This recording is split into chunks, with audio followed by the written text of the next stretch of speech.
The distress beacon had been broadcasting for 72 hours when the human ships arrived at Kepler 442c. Ambassador Zethikri of the Valian Collective watched through the viewport of their dying colony ship as 3 vessels emerged from hyperspace, 2 massive cargo haulers flanked by something that made his secondary heart skip in recognition. A human dreadnought. Honored Ambassador, his aide whispered, mandibles clicking nervously. Perhaps we should reconsider our request. The humans, they have brought a warship. Zethikri's compound eyes tracked the sleek predator of metal and plasma that hung in space like a patient hunter. The Terran Federation's reputation preceded them across the galaxy. A species so young they still measured their spacefaring existence in mere centuries, yet so terrifyingly effective that even the ancient hegemony spoke their name with grudging respect. The communication array crackled to life. Valian vessel, this is Captain Alexander Chen of the TFS Indomitable. We received your distress call. Permission to come aboard and assess your situation? Zethikri activated the comm with a trembling manipulator. Permission granted, Captain Chen. We are grateful for your response. What emerged from the human shuttle 20 minutes later defied every expectation Zethikri had formed about the infamous Terrans. Captain Alexander Chen was tall and lean, with kind brown eyes and calloused hands that spoke of practical work rather than merely commanding from a bridge. Beside him stood a woman with auburn hair pulled back in a functional ponytail, carrying what appeared to be surveying equipment. Ambassador Zethikri, Alexander said, offering the peculiar human gesture of an extended hand. This is Dr. Nora Vasquez, our chief colonial architect. We came as soon as we received your message. Captain Chen, Zethikri replied, carefully mimicking the handshake he'd studied in human cultural databases. I must confess we expected perhaps a single aid vessel. The presence of your warship is concerning to some of my people.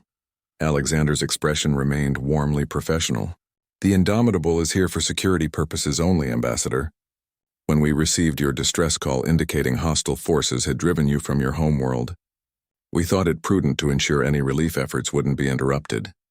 Nora stepped forward, her scanner already active and sweeping the refugee ship's bulkheads. Ambassador, your message mentioned needing immediate shelter for 12,000 Valians. What's your timeline for planetfall?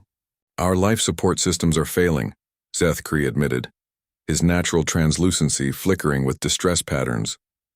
Perhaps 6 days, 8 at most. We had hoped to find refuge on Kepler 442c, but our scouts report the atmosphere is toxic to our biology, and we lack the resources for proper terraforming. Nora and Alexander exchanged a look that somehow conveyed entire conversations. The human captain nodded slightly. Ambassador, Alexander said, we'd like to propose an alternative. Dr. Vasquez specializes in rapid habitat construction. With your permission, we'd like to begin immediate deployment of modular habitat domes on 442C's surface. They're designed for hostile environments and can be configured for Valian atmospheric requirements. Zethikri's mind reeled. Captain, such an undertaking would require enormous resources.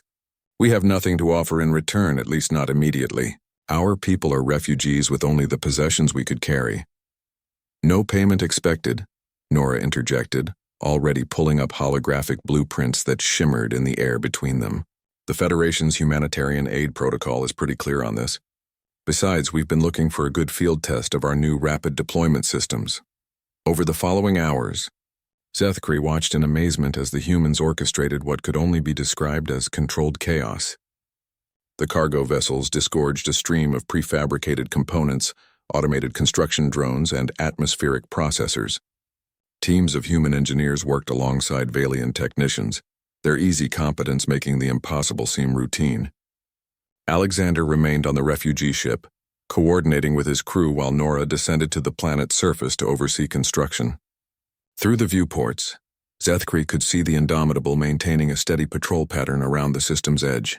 Captain, Zethikri ventured during a quiet moment, forgive my curiosity, but why bring a warship for a humanitarian mission?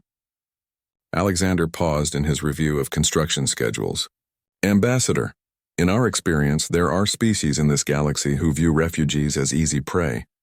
The Korvax Syndicate, for instance, has a habit of following distress signals to scavenge disabled ships. His expression hardened slightly. We thought it best to discourage such activities. As if summoned by his words, the bridge comm system activated. "Captain, this is Commander Torres on the Indomitable. We have 3 Korvax raiders dropping out of hyperspace at the system's edge. They're scanning the refugee ship." Alexander's transformation was immediate and absolute. The kind engineer vanished, replaced by something that made Zethkri understand why humans had earned their reputation. "Signal the Korvax vessels, Commander. Inform them they are entering Terran-protected space. Any aggressive action will be met with immediate response."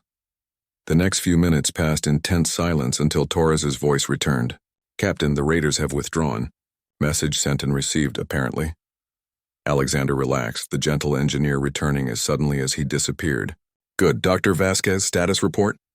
Nora's voice crackled through the comm from the planet's surface. "First dome cluster is sealed and pressurized. Atmospheric composition is perfect for Valian biology. We'll have capacity for your full population within 18 hours. Ambassador." Zethkri felt moisture gathering in his compound eyes, a reaction that would have embarrassed him among his own people but seemed somehow appropriate here. "Captain Chen, Dr. Vasquez, we cannot adequately express our gratitude." "No need," Alexander replied with that peculiarly human smile. "Though I do have one request. The Federation has been looking for partners in this sector for a while. Once your people are settled, we'd appreciate having friends in the neighborhood." Through the viewport, the first habitat dome gleamed like a jewel on the planet's surface, while in the darkness beyond, the Indomitable stood silent watch. Zethkri realized that his people had asked Earth for shelter and received something far more valuable.